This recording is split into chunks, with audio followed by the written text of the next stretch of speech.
Welcome everybody. My name is Susan Schwartz, and I am the program director for Pasadena Education Network, PEN. And we have sort of started with programs for preschool families who are looking at their options for kindergarten. And we have continued to expand our programs to where we help families figure out the transition to middle school and then to high school, and even looking ahead to college. So what we're going to do tonight is sort of backing up from college.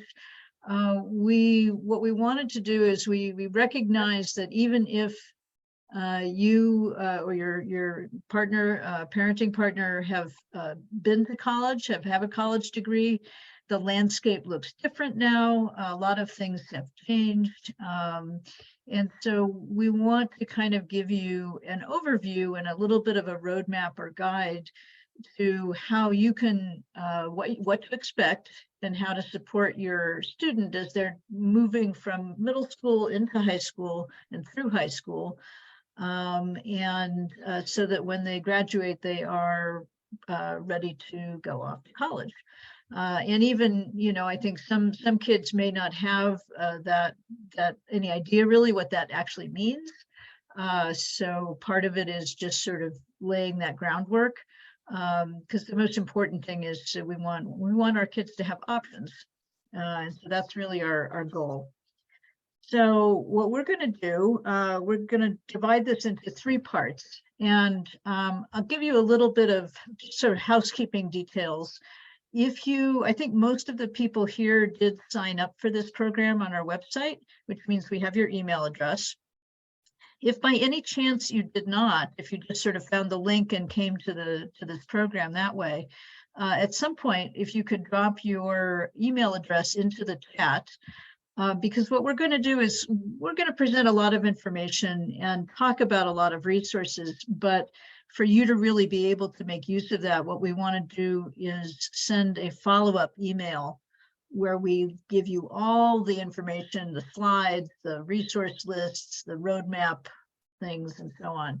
And that way, so we have your email address, we'll be able to do that. And that way you can just listen and take it in without having to worry about getting every single bit of information over Zoom. So again, our goal is to give you a roadmap. We're going to start with Lisette Rumbo, who is a PUSD counselor. And very specifically, she is a high school counselor who specializes in making sure that the students who plan to attend college have what they need to be able to do that. And she'll talk about what that means a little bit. I'll let her introduce herself and her job a little bit more when she presents. But she's going to give you a little bit of an explanation of what to expect from your child's high school counselor, and sort of the timeline of those counselor-initiated activities with your student, starting in the late winter or spring of 8th grade, and some of the other resources that counselors can help students access. Then we're going to shift. We'll pause at that point for some questions. And then I'm going to give a little bit of an overview of the territory, sort of your big picture roadmap, and then zoom in with a few more details about that stretch that's right in front of most of you, which is 8th and 9th grade. I'll also mention where you can find some more detailed year-by-year action plans. And again, as I said, we're going to be sharing links to all these resources, in a follow-up email after the program. So we're not going to give you everything. It would be too much to try to take in an hour and a half, but we will make sure to get you things so you have a little packet of information. And then after that, Laura Diaz, my PEN colleague and also the mother of 2 high school students, will share some pro tips about how to stay on top of things. What are the things to sort of be on the lookout for, resources to make use of, and all the other stuff she wishes she had known when her kids were starting high school. And again, we'll follow that up with an email that lists all the resources and the slides and so on. And so then we will then take some questions when Laura's done presenting, and my preference would be if you have questions to sort of hold them till we're ready for Q&A and then type them in the chat. That way it'll be easier for us not to lose track of things that have gone by a long time ago. And with that, I am going to turn things over to Lizette. And Lizette, I think you should be able to share your screen. Okay, let me try.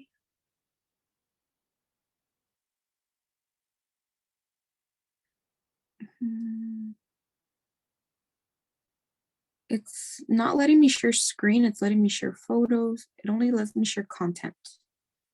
Okay, Jeff, is that something you can help with? She's co-host, so she should be able to share screen down at the bottom, the green. Can you see that? If not, I can try sharing it from my end. I don't have screen. I just have whiteboard. Sorry. Oh, yeah, I've had that problem too. I sometimes, let me see if I can pull it up. Okay. Okay, so I have your slide up, but I don't know if it's in the best presentation view. So can you click present on yeah. Right there. Just present full screen. The purple present, the bottom purple. Oh, I see. Okay. Yeah, and it should go to full screen. I think the purple present with watermarks. Okay. Ah, okay. Great. Alrighty. Okay, so good afternoon, everyone, or evening. Thank you for being here. My name is Lizette Rumbo, and I am the A through G counselor at John Muir High School and PHS, so Pasadena High School. We go on to the next one. And I just wanted to put as many pictures as I could of all of the counseling high school counseling teams. The top right corner, we have John Muir. Those are my colleagues at Muir. There are 3 academic counselors and 2 early college counselors, and then myself, I'm the A through G counselor. And at PHS, we have 5 academic counselors, and then me as the A through G counselor there. We're missing 1 counselor up there. And at Blair, all I could find was Miss Favor's picture on her website. And then down at the bottom, we have Marshall's counseling team, and then Rose City. And we can go to the next slide. So I'm sure you guys are all aware that there are very few counselors at our schools. Unfortunately, we are overloaded. At Muir, which is one of our smaller high schools, we have about 1,500 students and 3 counselors. So that means that our caseloads are very, very big. And luckily, we have a lot of partners that we work with to help us manage every situation that our students are going through. So along with the counseling teams, we have admissions counselors who come on campus and they help us with college admission processes, as well as mental health resources. We have, every high school has a college or wellness center. And we have, if we're able to, at one of my schools, we have a licensed marriage and family therapist, and she helps us whenever we're busy and we can't take on a student's social emotional crisis. They just go directly to the wellness center and they're able to get help there. And then we're always in touch with all of our partners. So our therapist, our school-based therapist, she'll contact us regarding the students' needs, and if they're going to need us to refer them out, or if they will be taking them on themselves and be checking in with them weekly. And we also have a lot of community partners that we're lucky to work with, as well as post-secondary programs and outreach partners. We can go on. Okay, so over this presentation, I will be going over some of the services that we provide as counselors. This is just like a rough overview. I will go into detail when it comes to every grade level and specifically how we handle or we do these things. So we do have 4-year academic plans. Every year we update them and we go over them with our students at least once a year, usually twice a year. Grade level guidance lessons are also provided depending on the need for every grade level student and parent orientations. And then we also have one-on-one educational planning. Educational planning depends on the grade level. So incoming 9th graders usually get all of our high school counselors go to the middle schools at the same time. So I know that my PHS team and my MIR team will be going on April 12th to the middle schools, and they have 2 days to basically do academic planning with their incoming ninth graders. And those academic planning meetings are very, very short. It is not an in-depth look at their 4 years in college. It's in high school. It's more so like a quick get to know the student. This is a chance for them to say what academy they would like to join. If they want to join like Puente, for example, this is the time to do so. They also make sure that they're gonna be placed in the courses that go with the academy that they're choosing. But this isn't an in-depth look at like their freshman through senior year. It is usually just the student and the counselor for this session. And ninth grade, I'll go over what a ninth grade academic advising or educational planning session looks like. We also have student achievement recognition ceremonies that are given like every semester, so twice a year. After first semester, we recognize students who were like deemed honor roll students. And then at the end of the semester, we also do something for them. And then I will also go over dual enrollment and concurrent enrollment. Okay.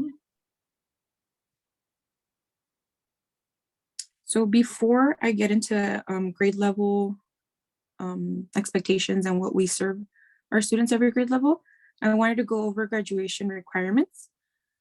So if you see, this is a page that's on our district website, and it shows the different diploma like tracks.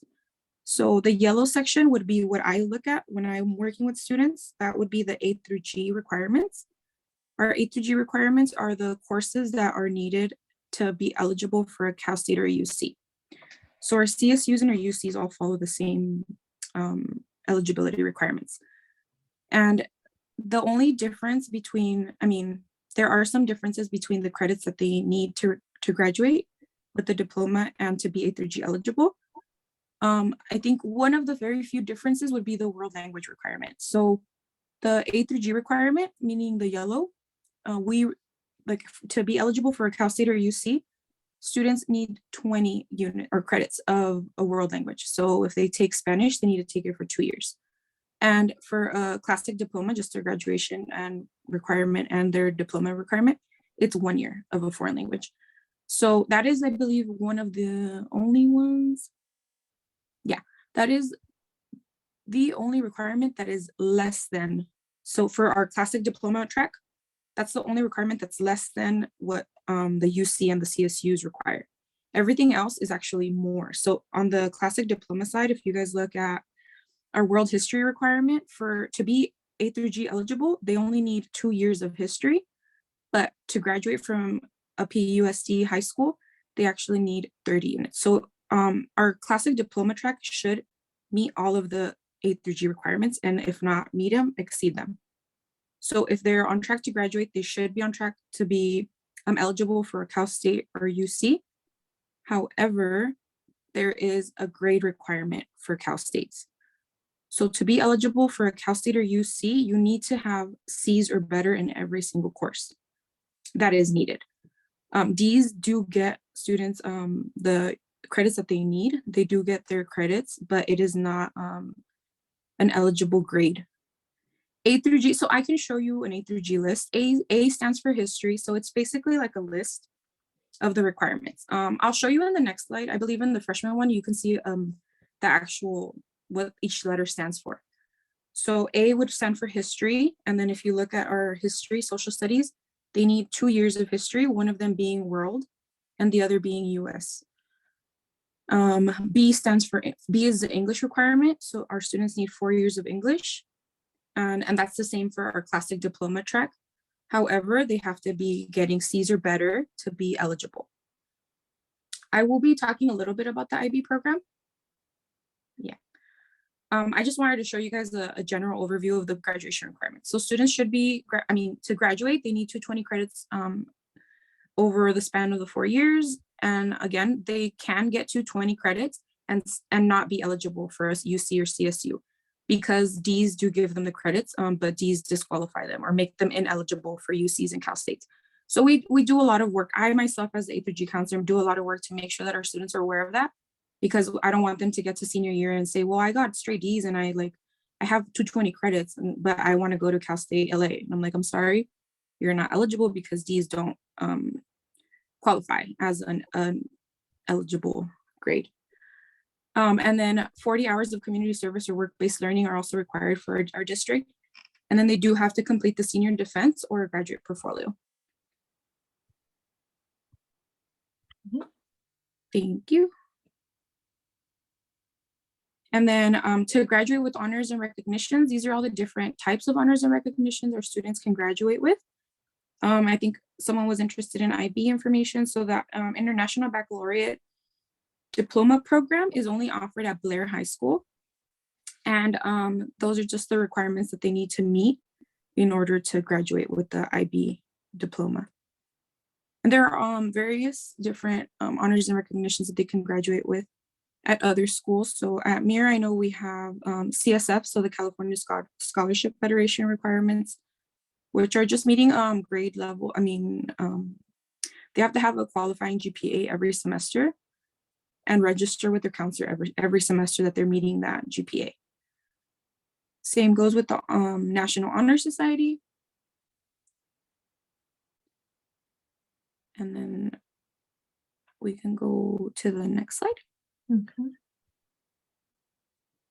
So freshman year, what we offer students as freshmen, they do go over their 4-year plan with their counselor in individual counseling sessions. Those sessions are about 15 minutes and they're scheduled with their counselor. Their counselor sends out an appointment slot for them and they meet their counselor. It's different depending on the counselor. I work at 2 schools and every counselor does it differently. For example, at one of my schools, one of the counselors, she sends out an email link, like virtual link to the parents to invite them virtually to attend that 15-minute session with their student. And they sent the invite to the student as well. The student will be in front of her in the office, and then she'll like Zoom parents in for that little session that she has with her student. And other counselors don't warn the parents at all about these meetings. So it's very counselor based, like it depends on the counselor. I asked all my colleagues like what they would like parents to do if they wanted to be present for these. I asked my colleagues that don't invite parents, and they, for the most part, a lot of them said that they are happy to have a parent present. They would never deny a parent. However, they are aware that they're short meetings, they're 15-minute meetings, and they know that parents are busy. Some of them work, and they don't have the time to take off for a 15-minute meeting. But after talking to them about how they prefer parents reach out to them, a lot of them mentioned messaging them or emailing them and emailing them the questions that they have ahead of time so that they can prepare what they're going to be sharing with them. So if you have a specific question on A through G, if you can email the counselor ahead of time, say, hey, I would like to meet you and I want to discuss this, just so that when you come, they're already prepped on what they're going to talk to you about. And like I mentioned, it depends on the counselor. It's up to their preference, whether they invite parents or not. They do meet twice a year. So freshman year, it's very important because they go over A through G lessons. So I go through A through G lessons with my freshmen because I think it's important for them to understand the importance of the grades that they're receiving. We want them to not only get D's to pass, but to have the opportunity to apply to a 4-year senior year. So as you can see in the picture, this is a screenshot of Aries, and parents should have access to this. This is the academic plan that we use in the counseling center. And it looks exactly like this. So A stands for history, and it tells you how many credits they need. So they need 2 years. Every semester is 5 credits. So that would be 2 years of history. And then you can plan it out and see how many you're gonna be taking. English would be 4 years. They need that every single year, and they need to be getting C's or better. Math, it's 3 years, but 4 years recommended to be competitive. Every classroom as well. So not only do students know about this because we give them lessons, but every classroom has an A through G flyer or poster in their classroom, as well as like the letter that pertains to that specific class and the requirement that it's meeting. So when a student walks into their biology class, they'll see the A through G flyer as well as the letter D, meaning that they're meeting that lab science requirement in that classroom. So by being in biology, you're meeting that 1 year of science that you need. And every classroom has this. So it was something that I did this year, and we created a letter for every single classroom so that students are aware as soon as they walk into the class that this is the class that I need because it meets an A through G requirement. Freshman year, they're also introduced to the PSAT, and they do a lot of prepping in their English classes. I'll talk about the PSAT a little bit more as well later. We also talk about their graduation requirements, the 4-year plan is put into their academic plan on Aries. So parents can always go back and look at that. It's just a plan if it's on there. As soon as it turns, I believe it's like a solid, like dark blue, that means that a student would be currently enrolled in those classes. So when a student starts freshman year, first quarter, that AP calculus and that US history will turn to solid blue, meaning that they're currently enrolled, and everything else will just be a plan. And then we talk about the transitions and the adjustments to high school when we have, it depends on the school. So at Muir, we have seminar once a week, and that's just the time where they're in a designated class, but if we need to pull all of the freshmen out, we use seminar and we take them to the auditorium, and we have guidance lessons on transitions and their adjustment to high school. And at PHS, we don't have seminar, but we have advisory every morning. So we use those times to get our students together and do grade level meetings. We can go on to sophomore year. Okay, so sophomore year, we do a little bit more of the fun stuff. We do career exploration with our students. We prepare them for college. And this is the time where we ask our students and our parents to visit local colleges. This year, we were able to take our sophomores to PCC. It's a local college, it's a community college, but it still exposes them to the college environment. And they really enjoyed it. It was called Thirsty Thursdays at PCC, and we took them twice. It was a really fun experience. They got exposed to a lot of the resources that they have on college campuses. And we also had a college fair in October, and this is something that the district puts together every year. It was at the Pasadena Convention Center, and this year that was our flyer. It was on October 26th, which was also the day of the turkey tussle. I don't know if you guys are aware of our rivalry between PHS and Muir. It was really fun. So one of the things that we did, because we didn't want the turkey tussle to interfere with our college fair attendance, we were able to get shuttles that took our students from the schools to the convention center and then back to the schools.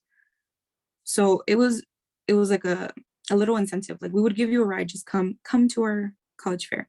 We had a really great turnout, despite the fact that there was something else going on that same day.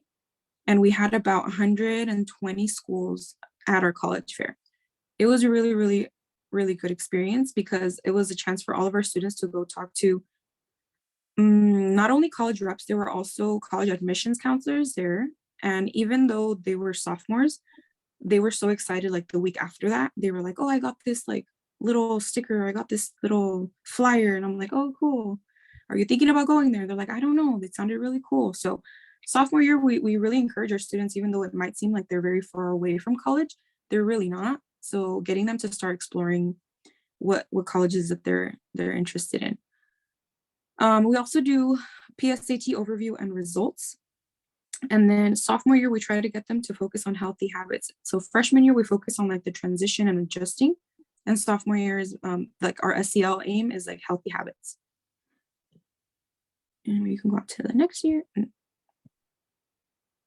Okay, junior year, it starts getting real. We use a website, CCGI, so it stands for California Colleges Guidance Initiative.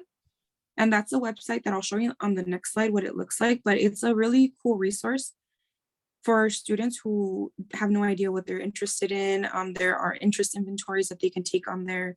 There's also a way for parents to make an account and track their students' interests and their grades and all the colleges that they're going to apply to or are applying to senior year. We also asked juniors to start creating a college list that matches their careers. So we have a lot of students who are like, oh, I want to be a marine biologist, but they want to go to UC Davis. I'm like, maybe you want to go to a beach school to study marine biology. So we make sure that they're doing what they want to do, but that they're also thinking about where those careers are offered. And a lot of our college lists are also impacted, so we make them look at that as well.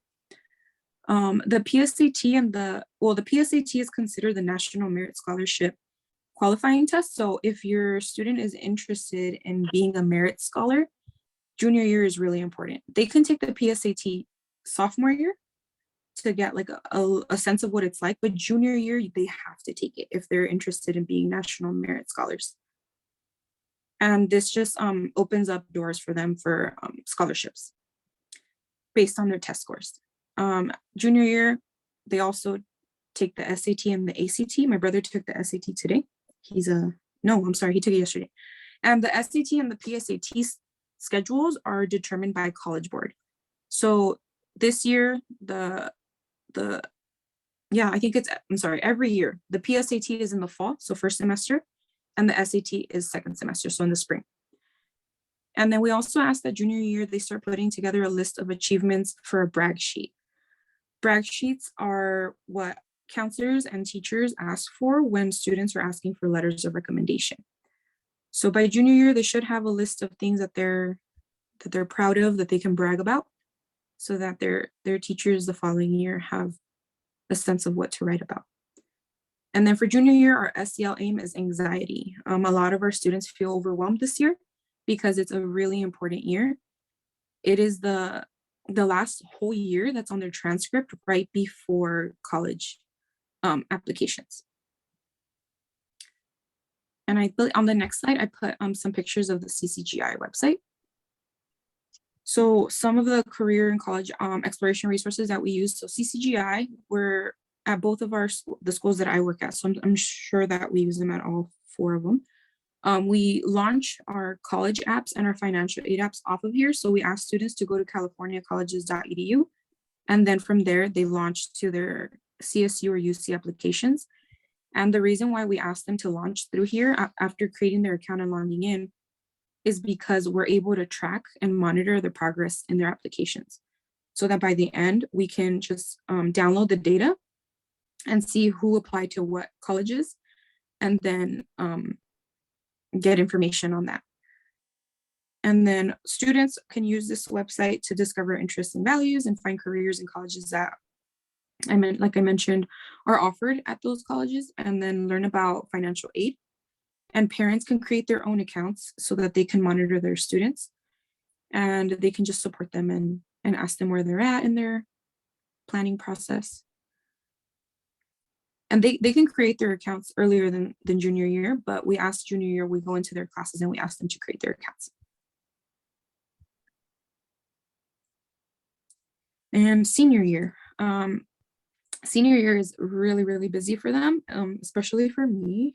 As soon as the year starts, I go through A through G checks. So I'm making sure that if a student is just 1 semester away from meeting the A through G requirement, I have to reach out to them, make sure that we're doing everything we can to get them there, to do credit recovery through Twilight, through Acellus. So Twilight is a 13-week after school program that students can do to recover credits. And Acellus is an online program that we only offer our seniors. We only offer it to seniors because we have a limited amount of spots, and because senior year is their last year. So they have like a time that they have to meet these requirements by, because they're going to be applying to Cal States or UCs, and they wouldn't be eligible without meeting the A through G requirements. So for the most part, with our students who need to recover credits or need to make up a D just to be eligible, we recommend that they do twilight. And if they're seniors and they're on a time crunch, then that's when we offer a CELIS for credit recovery. But the college application process starts as soon as school starts. We're really focused on them having their PIQs, which are their personal insight questions, ready. Back in the day when I applied to school, it was a personal statement. Now they're PIQs. So there are 5 questions that are given to students, and they choose 3 out of the 5 to write about. And we also ask that our students start asking for letters of recommendation if they plan on attending or if they plan on applying to privates like USC and Stanford. The college apps are open October 1st to November 30th for Cal States and UCs. And if they plan on applying to privates, that would be through the Common App. And they vary depending on the school. So for the most part, they all follow the October 1st to November 30th deadline. But the letters of recommendation, we ask that they do that as soon as school starts, because there are 3 counselors for over like 1,500 students, and a lot of students ask their counselors for their letters of rec.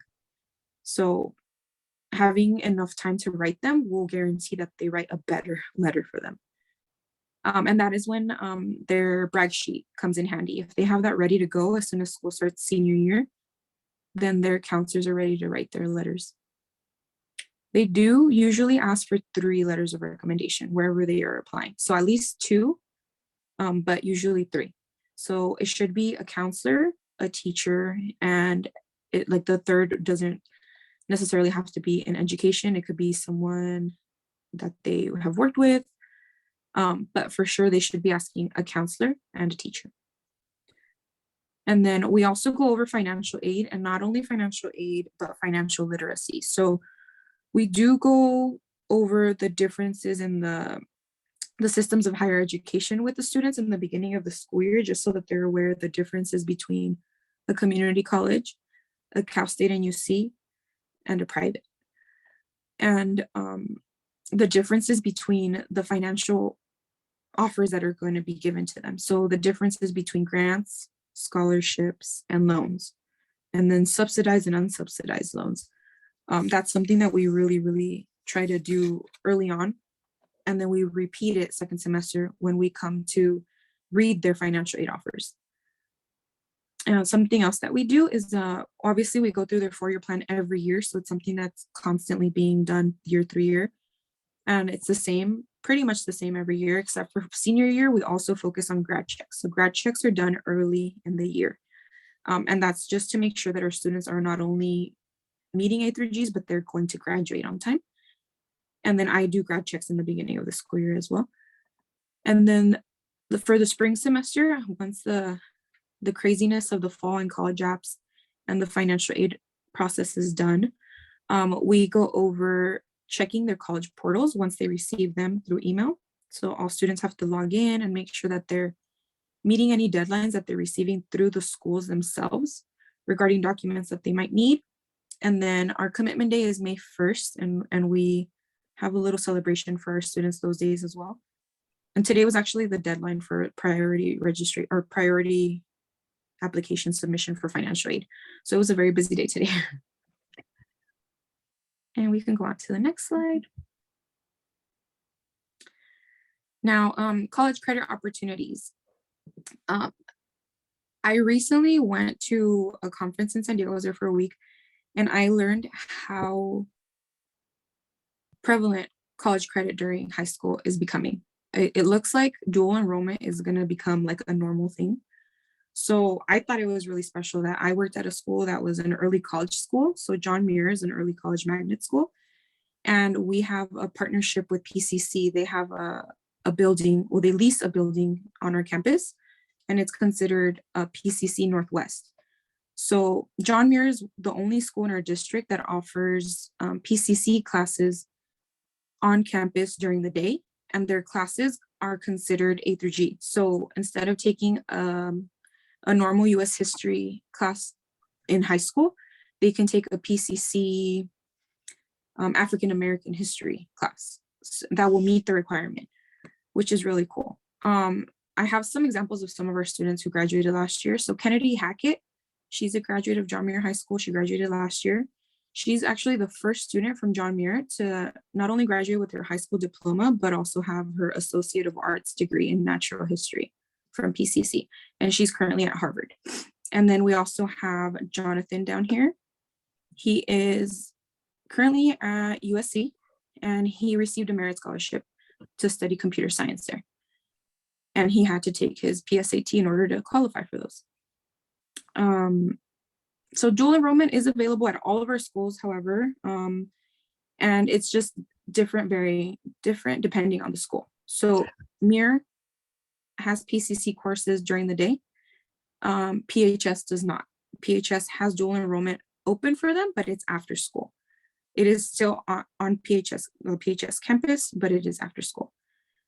And then I just want to mention, I will share in a minute in the chat, but also in the follow-up materials. We have a post on the Penn website that kind of goes over the difference between dual and concurrent enrollment, and sort of what are some of the different things at the different schools in a little more detail. So I'll be sure to share that as well. Thank you. Yeah, so dual enrollment is offered at John Muir High School. And that's just having students taking classes at the same time as their high school classes during the day. Concurrent enrollment would be courses that are not just open to high school students. They might take a course that has other college students in it, but they're concurrently enrolled, meaning that they're taking high school classes and taking college classes. And then I think that's it. That's all. I think I covered everything out of order, but I covered everything there. And then this is just a flyer of some of the PCC classes that are offered this summer. So one of the classes that I highly recommend students take is English. The reason why I recommend that they take English is because English is an A through G requirement for 4 years. So they have to take English all 4 years. And if they take English, like English 1A, taking that class over the summer would mean a whole year of English. It would free up their schedule to take something else if they would like to take an elective or another class. Another class that I think is really good for our high school students to take would be Spanish, like any foreign language, really. Spanish 1 and 2, because they're electives. I think that it's a really good opportunity for them to take it over the summer. And do you typically recommend that they would do something like that, maybe the summer after 10th grade, so as to free up a little bit of space in their life during that hectic junior year, or when? Yes. Yeah. Or it could be taken at any time, or what would you recommend? It can be taken at any time. Yesterday I had senior defense, and I had a student who took a Spanish class the summer before 9th grade. So she was a year of Spanish ahead of the rest when she started 9th grade.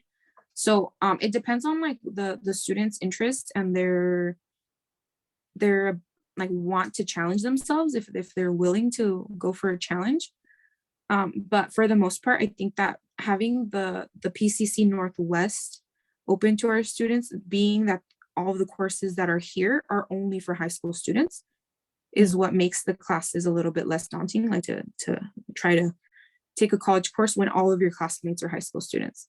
Yeah. So I would encourage students who think that they can take the challenge 9th grade to do it, but I definitely recommend it for students who are going to be rising juniors and rising seniors, to free up their schedule, especially those 2 years that are really, really important and really busy.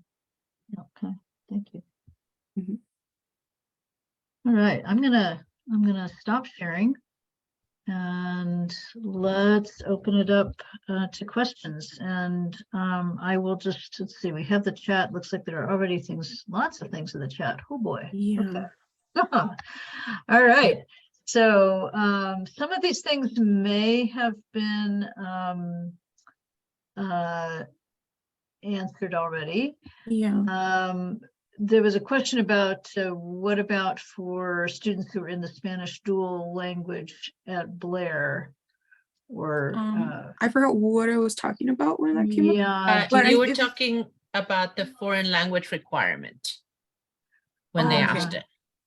Oh, yeah, you said that they need more than just that. if you're in So- dual language, how does that affect your eligibility to meet that world language requirement for Oh, I see. A through G? So it depends. So a lot of our students who took Spanish in middle school, it does count as a foreign language requirement. So it counts as a year of a foreign language once they go over to high school. So they would come in already Yeah, with some- part of the way there. Mhm. Okay. And you did sort of talk about the A through G. We'll be sure to I can share the flyer too, the one that I have for every school, the A3G flyer. yeah, I think what we'll do again, we're gonna put together a whole packet of materials to Mhm. share afterwards so that people can peruse it at their leisure. So we'll include a little bit more information about that as well. The CSF, the California Scholarship Federation.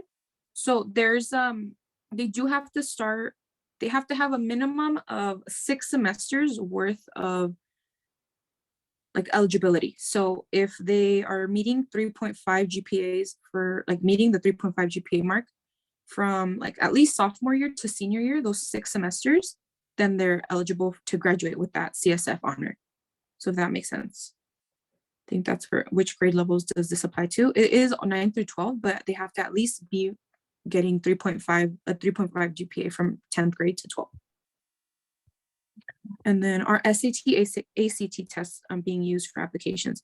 So SAT and ACT scores are now optional if students want to take them, and if they don't think they did as well as they should have, or if they don't think that it's a competitive enough score, they don't have to report.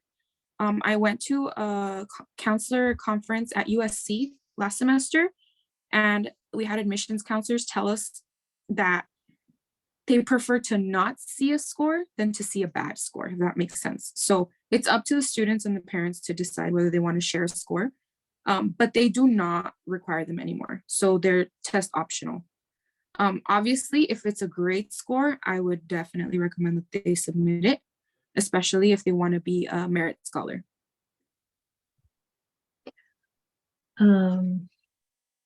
Okay, so we have a question about whether other private schools, USC, Stanford, out-of-state private schools have different requirements than the UCs in terms of. So we go based off eligibility. of UCs and CSU A through G requirements, but they meet the other requirements. So all of our private schools, they are the same as UC and Cal State requirements. Lizette, Yes. I just want to qualify that whereas UCs and Cal States are not taking the SAT scores, right? And many schools are test optional. Some schools still do require it across the country. So you just have to check with the particular school that you're interested in if you're applying out of state. So I know that some schools are still requiring it, and others kind of have gone back and forth. They stopped requiring it and then they went back, or so you just have to make sure time in 3 years or whatever, when your kid is applying, things may have changed. So you'll have to kind of keep up with that. Mm-hmm. Yeah, I had a student who just like last month, he's applying to HBCU, which is a historical Black college, and he just found out that Texas something is requiring his SAT. So he was like, oh, I'm not applying anymore. So it just depends on the school. Yeah. Now there's a requirement for 40 hours of community service. Can that be spread out in any, done all at once or spread out over the 4 years? When is the window for that? It can be spread out throughout the 4 years. A lot of our students get them done really early on just to get them over with. But we recommend that they look into doing their community service in a field where they're interested in. Not only like community service, but their work-based learning hours. We have a lot of students who seek like a partnership with like a hospital if that's what they're interested in, and then they do those hours. I know it might be hard to do senior year because they have a lot going on, but maybe junior year. But yeah, it can definitely be spread out. Okay. Okay, so how do high schools assess where students come into world language out of a dual immersion program? So if you've been in a dual immersion program and you come to high school and you want to take a world language class, is there a placement test, or And similarly with math placement, how does that work? So I'm not gonna lie, I'm not 100% sure about dual immersion programs, but I know that for math, depending on the last math that they were in, we go based off of that and the grade that they received. But I Okay. can definitely ask about that and get back if Susan or Laura, if you guys know. Yeah, I don't know if we will definitely try to, when we send out our follow-on email, any additional things that we need to gather, we'll try to gather that information. Yeah. Laura. I do know about math. When you saw that school plan that we were sharing where it said calculus in 8th grade, that was actually a screenshot of my own kid's school plan, because he was in Math Academy. So he took calculus in 8th grade. And so because of this experience, we learned that it really depends on the colleges. Some colleges will accept, say he's now taken 3 years of post-calculus math. Some colleges will accept it. Some colleges will do a placement test. So it really kind of depends on the school for things like that. Now for dual language, I don't know, but I know for math, you have to kind of check with the school. Right, but wherever so I didn't go over this in depth either, but because there's so much to go over with just with A through G alone. But so for example, if your student started or took calculus in 8th grade, right? If they decide to take AP calculus 9th grade, if they want to go straight into that, that alone meets the requirements for A through G. So because that's such a high level course, it kind of validates the 3 years of math that they're not taking because they went in 9th grade with such a high level math. So depending on their level that they start, it validates the lower levels that they didn't get to take because they were so advanced, if that makes sense. I think we can send something in the packet. I know we had to go back and forth on this one with Math Academy, actually. And so it can get tricky, but there's something that shows up on the middle school transcript that if it counts as a high school class versus if it's just a normal middle school class, there's something, I forget what it looks like, but it's different. So Math Academy can get a little tricky. I just found out kind of late on that my kid probably did not need to take 3 or 4 years of math since in high school because he had done calculus in 8th grade. Yeah. But so you have time, check with the counselor, just to make sure. So there are ways to validate the year requirement. So even though math is a 3-year requirement for A through G, if a student enters with an AP class, they don't have to take AP like statistics. They don't have to keep going if they don't want to. It's recommended, but they would validate the 3 years because it's such a high level course that students usually take their junior year. So there's validation that comes with the course levels. And if your student speaks Spanish but never took a Spanish class, they will not automatically be put in Spanish 1. That is where they do take a placement test. So there's like regular Spanish for non-native speakers and there's Spanish for Spanish speakers. There are different levels, and then they'll have to take a test to be placed in like level 2, 3, or wherever they should be. PUSD offers up to AP, so it depends on the school as well.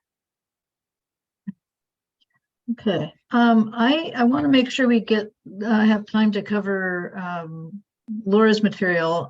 So I think I may sort of skip over what I was going to cover, or just sort of skip through it kind of quickly, and then we'll get to Laura's material. So let me share my screen for just a minute here. Thank you, Lizette, for that. And I have to remember how to do this. Okay. So, we already got sort of our overview of the territory and what is going on in each of the grades. So I'm not going to spend any more time on that. One thing I do want to mention for those who have kids who still have this opportunity, I know we had some people sign up who have children in 7th grade, not yet in 8th grade. But one of the resources that is available to PUSD students, even beginning in middle school, is College Access Plan, or CAP. And that's, they have a middle school program that is really helpful for a lot of kids. It's an optional program. Any child can sign up for it. It's done through LEARNS. And then I wanted to, when your student, was that touched on this, but I just wanted to underscore it. When your student, your 8th grader meets with the high school counselor in the spring, if they are in a special program or want to be in Puente, for example, in high school, or an academy, that's a good thing for them to be sure and let the counselor know at that meeting. Let's see, I think the other things have been touched on, so I'm going to skip ahead here. The other thing I just wanted to highlight for 9th grade is that in addition to the high school counselors, College Access Plan has a drop-in college counseling service, which is there at every high school after school twice a week for the afternoon. And that's a great additional resource because the high school counselors have a lot on their plates and are working with making sure students are meeting the graduation requirements and scheduling courses. The CAP drop-in services is a place to sort of get a little bit of extra advice or just a chance to, with help exploring college options, discussing, different possibilities, learning about financial aid. They have workshops, essay writing workshops and other things like that. There are some other special programs that are designed specifically for high school students to help them reach their college goals. And so you might want to check with your high school counseling office just to find out if there's anything school specific in terms of academic support programs, or if it would be appropriate to be part of something like Upward Bound or the Early Academic Outreach Program or Puente. And then Lizette also mentioned that all the high schools do have wellness services and mental health support. So don't be shy. Take advantage of those resources. And then I think we kind of covered this stuff. The other thing I wanted to just touch on here is College Board does have some really nice resources in terms of kind of planning checklists year by year, as well as other things about financial aid and exploring careers. So we'll share this link to those plans with you when we send our follow-up email. And that's really about all I wanted to share. And I'm going to turn it over to Laura. Hold on, 2 new messages. Oh, okay. I'm gonna turn it over to Laura, and I'm gonna share my screen with your. Let me pull your. I can start talking while you do that. Yeah, go ahead. Go So ahead. hi, I have 2 high school kids. They are in 12th and 10th grade. And so I'm in the thick of this. We're waiting right now for colleges to get back to us. We have 3 in the pocket and are waiting for the rest. And so I wanted to share with you a little bit of, from the parents' perspective, some tips and some things that you may want to do to support your kid, right? Now, the only caveat is that some of the things that I feel like I could have gotten, that my kid could have gotten more support from the school on, and that I ended up having to do, is because of the pandemic, right? So that he spent almost 2 years, during high school, like everybody else of this kind of cohort at home. So your children won't have to go through that, hopefully. So it sounds like, there will be more supports for your children than there were for mine. But still, I learned a few things, and I'm happy to share them with you.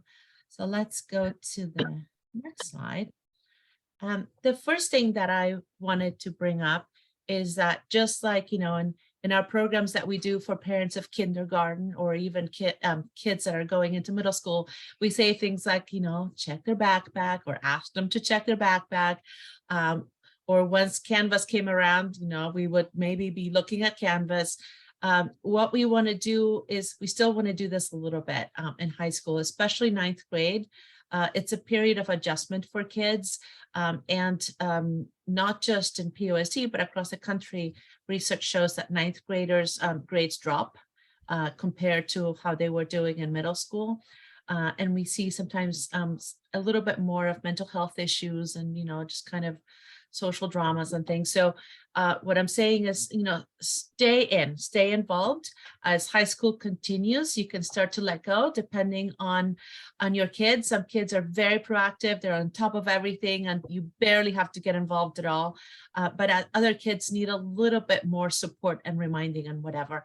So you have an Aries parent portal account, check it. And my pro tip is to sign up if you haven't, to receive email updates once a week. You can also sign up if you haven't done it to receive Canvas updates daily. I have it. I don't find that as helpful for my kids because it's mostly like, homework has been assigned or whatever. And my kids are on top of that. But for 9th grade, if you feel like your child is still not quite there, you might want to do that. So you can shoot them a text and say, hey, I see that, you have a big project coming up. How is that going? Okay, next slide. Okay, I feel like Lisette already went through this. This is the screenshot of the parent portal where they show you what the requirements are for the UCs and the Cal States and what your child's GPA looks like for each one of those systems. They weigh them a little differently. So check that. Next slide, Susan. Okay. Oops, there we go. Here's that screenshot you saw before. A pro tip is in the spring before your kid signs up for classes. So if you have a child going into 9th grade, we already learned that counselors are going to come to your child's middle school and they're going to sign up for classes. What I did at the time when that happened was we actually went to the high school website. We found the list of courses offered. I printed it. My son and I went through them and he circled all the classes that he intended to take. I'm not sure, that every student needs to do that, but if you're going into an academy or have special circumstances, like my kid was in math academy and he needed to make sure that the counselor understood what he needed to take, it's a good idea to discuss it ahead of time so that your kid can go in with a circled list and then they can have a discussion with the counselor. The counselor will know. So if you, for some reason, make a mistake and circle something your kid can't take for some reason, the counselor will let them know, but it's a good idea to do this ahead of time. And then after this year, you can just go and look at the classes your kid has taken and see how they're tracking. How are they doing in terms of taking their A through G requirements. So this is a good place to go and you can look together. Okay, next one. All right, this is a thing I found out a little bit the hard way. That whereas 9th grade grades don't seem to, and Lisette, you can correct me if I'm saying this wrong later, but 9th grade grades don't seem to weigh in for that college GPA. 10th and 11th grade grades really make a difference. In our case, my son had decided to take Spanish the summer between 9th and 10th grade to get ahead, right? It was a good idea. Now we started the pandemic and I don't know what happened, he missed the final. So his first official grade that made a difference for the GPA ended up being a C. So it backfired a little bit. It would have been a good plan, right?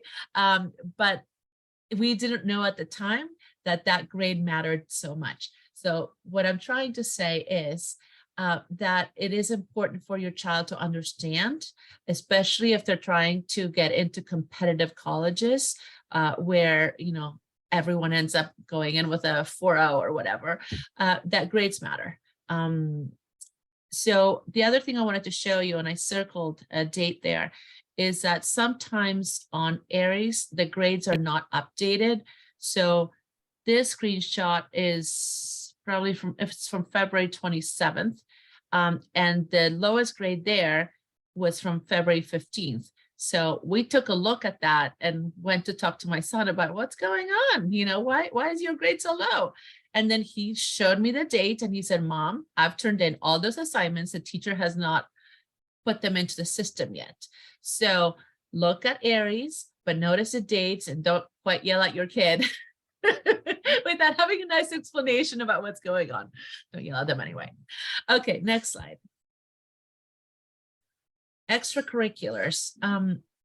Especially now that the UCs and the Cal States are not taking SAT scores, grades and extracurriculars really matter. I think, this is something that you can have a conversation with your kid around, especially if you have a kid that really doesn't know what they want to do, or I don't know, is having a little trouble just getting out there and getting involved. Let them know that it is important. It's not just a matter of, taking good classes and getting good grades in them, but of developing their interests and their passions and figuring out what their strengths are after school is over also. So one of the things we're sending you is a fairly long list of opportunities for kids to get involved. The easiest way is school clubs, right? And that they can find on the school websites. They can find at lunchtime. There's fairs at school sometimes, or once a week, the clubs are out there. But there's also other opportunities through the city of Pasadena. You can also go on college websites to look at things like summer opportunities. And then what I've mentioned, the resource guide. The idea here is, let me see here. Yeah, let's go to the next slide and I'll make that point. Oh, it's one more slide. That's okay. Should I go back? I'll go ahead and go back. Yeah, this one, thank you. I Mhm. think the idea here that I also kind of discovered over time, and I think CAP makes a point of saying this, is that as opposed to maybe when we went to college, when we thought colleges valued having a well-rounded applicant, right? That more and more colleges are looking for kids who are telling a sort of a cohesive story, who are showing what their superpowers are. So if they're going in for biology, say, right, or chemistry, they've taken those hard, biology, chemistry classes. Maybe in the summer, they've taken a summer class out of college, or they've done an internship. But also maybe for their club, they're in biology club, if there is one, and maybe they're in cooking club because, they are interested in cooking, but cooking is related to chemistry and biology or whatever. So if they're doing things, they should kind of hang together.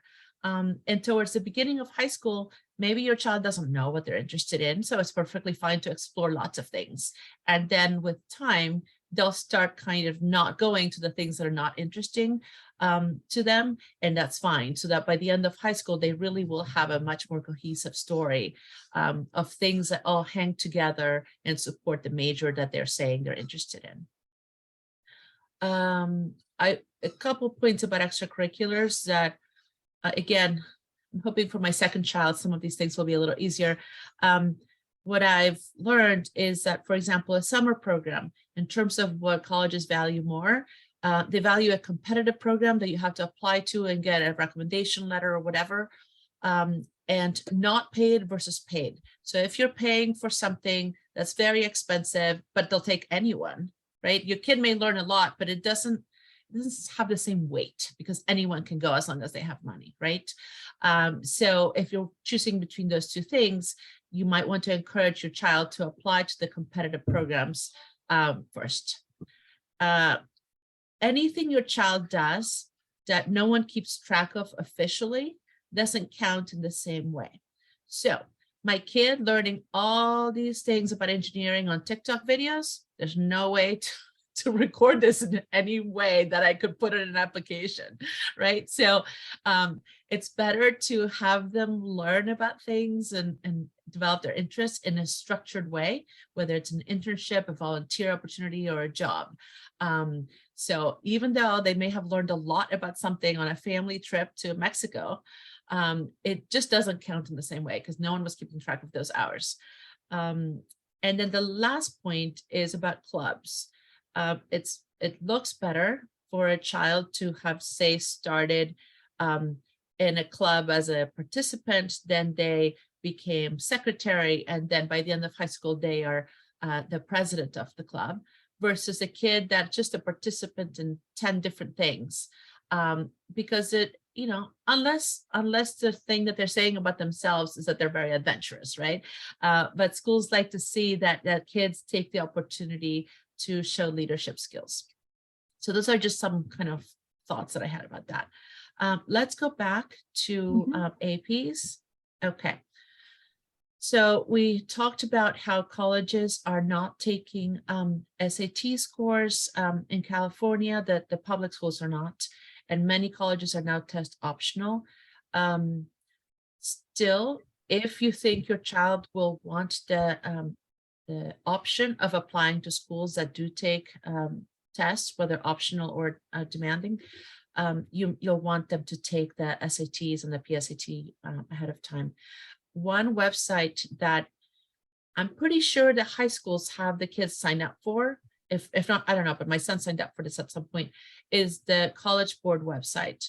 On this website is all the information you need about when the SATs are, when the AP classes are. That's where you would pay for the SAT, for example. That's where you can look at all the scores.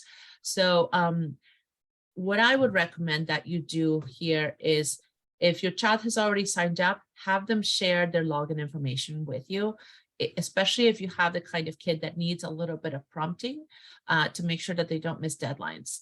Some tests, like the APs, are only offered at one time. SATs, it depends on, yeah, we'll be sending out my slides too. SATs, for example, or the PSAT, you don't want them to miss that deadline. It's just offered at one time for that PSAT. And the SATs, sometimes the places where they can take them fill up. Maybe this will get easier as we get out of the pandemic. But, for my kid, on one of the test dates, we had to drive out to Claremont, for example, because we took too long to register for the closest dates. So I keep all this login information also saved on my laptop, just in case, so I can take a look. All right, let's see, did we have anything else? Any more? Is that it? Okay. That's it. So those are my pro tips. I have more. I know that some kids, I've heard some unicorns, they do all of the things and the parent finds out where they're going to college because something shows up on the credit card with a deposit. My kids were not like that. And so I've needed to be a little bit more hands-on. And you'll figure out who your child is. So again, you want them to own their process, right? You want them to own their successes. But sometimes they need a little bit of parent guidance, like training wheels. So I'm just going back into the chat. Thank you, Laura. Okay, so I'm backing up a little bit here.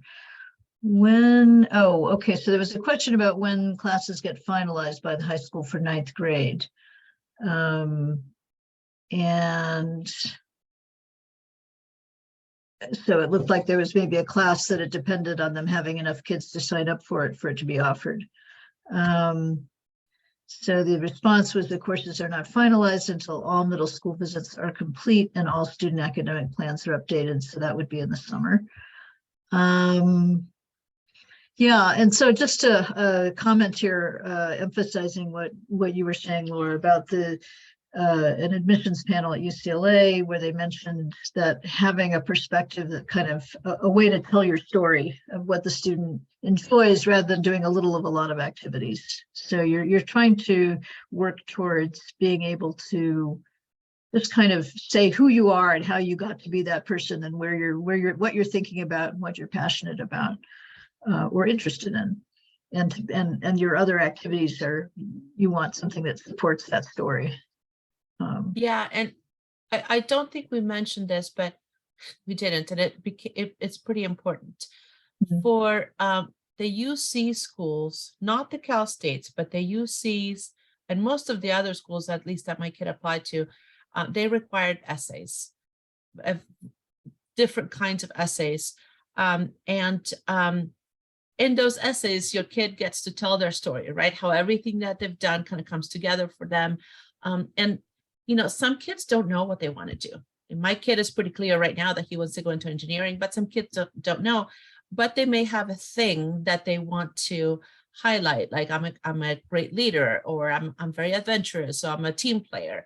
And so the things that they've done ideally will all tell that story, even if they are a little different from each other. They will all be opportunities where your kid got to develop leadership skills or whatever. So there's different ways to do this, but the idea is not to do a little bit of everything just because, just randomly. Okay. Yeah, Okay. the classes should Classes. be on the school website. I'll go look while we talk, Okay. but that's where I got them. Oh, okay. Oh, sorry, I was typing as well. But every 8th grader will receive a registration packet to take home to fill out before they come back to meet their high school counselors. So that is given by their middle school counselors about a week before. And I know they're talking about giving them the week right before spring break this year, because when they come back, they'll be meeting their high school counselors. Yeah, that didn't That's- happen when my kid was going through it. So that's wonderful to hear. Yeah, that is great. I'm just entering in the chat. We have an evaluation survey for this program. If you have to jump off sooner, we'd really appreciate it if you could take a moment to click on the SurveyMonkey link and just give us a little bit of feedback. So I'll just drop that in the chat. And any other questions? I feel like we've thrown a lot of information at you. So any other questions? And I do think that it will be, we will do our best to try to get all this into a nice, neat packet of resources that we can send out to you. You know, Susan, the one thing we had said we were going to say very clearly, and we Mhm. haven't, is that, you know, kids have these, it's not quite 4 years, but a little bit less, to, if they want to go to college, to get ready, right? And it's kind of a team effort. The high school has programs and systems that help kids get there, right? So that they have, you know, the classes that are aligned to the colleges, they have all these things. And there's the counselors, then there's the community partners that are coming in and supporting the schools. Then there's a kid, right? And then there's a parent. So again, it's doable. It gets done all the time. And depending on your family, you know, more or less will be done by you or by your child, or perhaps a college counselor if necessary. But it's a team effort, and you're so ahead of the game here. So ahead. Lizette, can you, do you know if the academies have sample schedules or anything like that? Yes, sorry. So depending on the academy, just they answered. tend to have a sequence of courses that they take. So like freshman year, they'll take a specific, for example, like an engineering class, and then it goes in a sequence. So the counselors know what sequence that the students have to take in the academy, and they go over that with the students. So it's not something that the student has to necessarily know when they meet their counselor. Their counselor guides them in that one, with that course. But they do have them.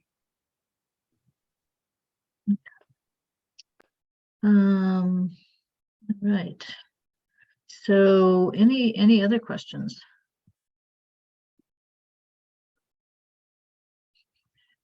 Stunned silence. And we will make the recording available as well.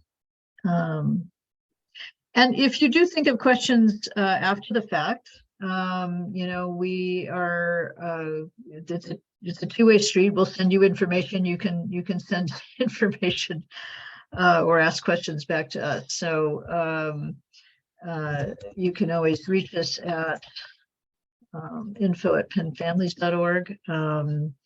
And I shared my email as well. So whoever, if yeah. anyone has any questions for me, you guys can email me as well. Somebody you. had a question of whether the courses were listed at the school websites. I just want to share what it looks like for Pasadena High School. Can you all see that? Right. So let's see here. So this is for freshman year. So you will see that for English, they list the different English classes that you would take depending on what academy you're in, or if you're in Puente or whatever.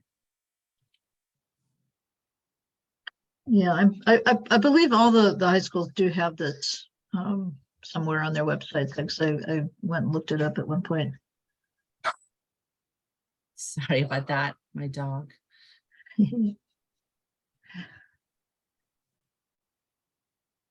This is also, Laura, if you want to just go to special programs, I think that's might be where you, oh, it says AP. So there's an example under social science or under lab science. Yeah.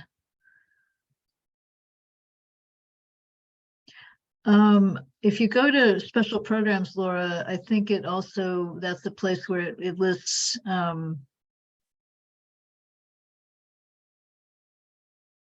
like things like academic supports, or a program like Puente or something like that would be. Oh, on the website, you mean? Yeah. Yeah, that's what I was talking about. I wasn't sure which one. It's a little, most of the school websites have a tab that is academics, and that's probably where you would find that. But some of the other arrangement of resources may be a little bit different from one school to another. So you have to just kind of go and explore a little bit to find things. Okay, so here's PHSs. They all look a little different. So here they just have this bar program and Puente, and then they have College and Career Center. So yeah, all the schools look a little differently. What I would say is, if you have a little time, go look at all the high school websites, because I did notice that, for example, one high school listed a program that I think is open to anybody, but it wasn't listed at my kids' high school website. So you can go look around and then ask your school counselor if that's open to your child at that high school. I'll stop sharing. Okay. Someone had a question. Oh, so if they're in an academy, do they have to take an elective in their academy? No. So Spanish would be considered an elective, even though it's a foreign language requirement. They can take Spanish even though it's not part of their academy. So their electives don't necessarily only have to be academy courses.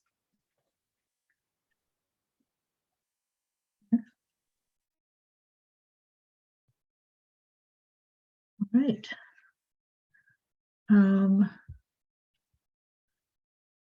I am just going to drop in our survey.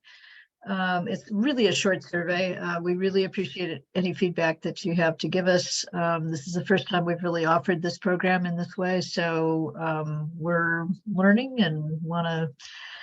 That might also help us when we put together our packet to send out. It'll probably take about a week, I'm going to be honest. It's not going to be ready tomorrow, but we have your email, so you will get it. Again, feel free to reach out if you think of other questions. With graduating with an AA, what are the possible pros and cons? Is a question that we have. Lizette, you want to speak to that? So you're talking about graduating, having your high school degree and your community college Yeah, I can. associate's degree. So I think a pro would be college acceptances. I'm sure colleges will take a student who has an AA and they're 18 years old. I think that's why one of our students got into Harvard, but it is definitely not something that we push our students towards. So John Muir, although it's an early college school, that is not our goal to get our students to be like college students. We want them to first be teenagers and high school students and the goal for John Muir is to at least have them graduate with 2 years or a year and a half of college credit throughout their 4 years of high school. But not everyone reaches the AA requirement. And that was just a student who went above the required courses, and she took not only dual enrollment on campus, but she took concurrent enrollment classes. So she was at PCC taking those courses as well. So we don't push our students to graduate with an AA, but it is definitely a pro in terms of having less courses to take in college. The percentage of PUSD students, I wouldn't know, like as a whole. I couldn't tell you. I'm sorry. Yeah, we do have, I mean, we have a list of college acceptances that PUSD students, year by year for each graduating class. But I am not sure if we have that anywhere where what percentage actually complete a four-year degree. Let's see, we have another question is, do high school sports get in the way of other opportunities? Is there a net positive or net negative towards college acceptance? I think that probably depends on the child and on the sport, to some extent, but I don't know. Lizette, is that anything you want to weigh in on? Yeah, I think it really depends on the student as well. I have a senior right now who got a full ride to Oregon because she plays soccer. So it really depends. I would say that if the student is really passionate, I would say go for the sport. It's an extracurricular, so it looks great on college applications to be a student athlete.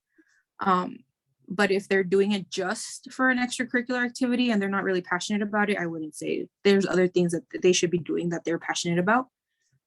But it definitely looks good on an application if they're interested. The other thing too, I remember when my son was filling out his applications for sports, just like anything else, depending on the school, some schools will ask you, for example, like if your team, like how good is your team, basically, like if they went to regionals or state or whatever. So if you're in a terrible team and it's taking up a lot of your time, and maybe you could be doing something else that would bring you more prestige and you don't love it, don't do it. But if you manage to do everything else well and your team is, maybe doing pretty well, great. I just remember thinking that, my kid's team is not going to regionals or anything. So, but he loves it and it makes him happy. And so he does it. So answering the question about credits, we do have all of our courses are vetted and they do transfer over to Cal States and UCs. Privates, again, it depends. Privates are different. They choose what they want to accept. But all of the PCC courses that we offer are not just like elective courses. They are meeting A through G requirements and they are transferable. But if your kid is going to go take a class that is concurrent, right? If they just say go to PCC and sign up for a class, then you have to make sure, you have to read the fine print and make sure that that is a transferable class to UCs and Cal States. They don't all. And it's true that a lot of the private colleges are not as readily accepting of credits towards their graduation, even though they're from another college. So what it might do is it might help a student bypass maybe some basic courses, so they don't have to take the freshman comp class or whatever, because they've already covered that material. But they might not get the actual credit towards graduation at a private college that they would at a state college. I'm just gonna, whoa, what did I do? What did I do? I don't know. I guess I'm sharing am I sharing my screen? Is that what I did? No, that's not what I did. We have, Sorry. if any of you is further along, like you don't have an 8th grader, we do have another program coming up for families of older kids, right? About getting into college itself. Thank Susan? you. Thank you for reminding me. March 22nd, we are going to have a college, an actual professional college counselor who is going to talk a little bit about how to think about finding your right fit college. What are some of the options? How do you navigate that? And so it's not even, we haven't really advertised it yet, but we will be shortly. Yeah, and that's really kind of more for once they're already in high school that you're starting to think about those things. And we'll have other resources for that, including all the books I've read about this. So if you're interested or just want to get started, years ahead, you're invited, and we'll put it on the Penn newsletter. Yeah. The other link the links I just dropped into the chat were, one was the PUSD website does have a page where it gives some information about college graduates. It doesn't give it in percentages of it. You can find out, like, you know, where students in last year's graduating class were accepted to colleges and things like that. The other link that I shared was something that we put on our website, which was a little bit more information about the dual and concurrent enrollment options. And again, we'll share all this out in an email. I can tell it's going to be an email that's very long, so or at least it's going to have a lot of links to a lot of things. So it's 8 o'clock. I want to thank you all for joining us. I want to thank Jeff Albert and Collaborate Pasadena for hosting us, and Ada for translating for us, and Lizette for joining us to give information. And good night. Good night. Thank you for coming. We look forward to reading your reviews. Good night. Yes, Good night, Ada. thank you.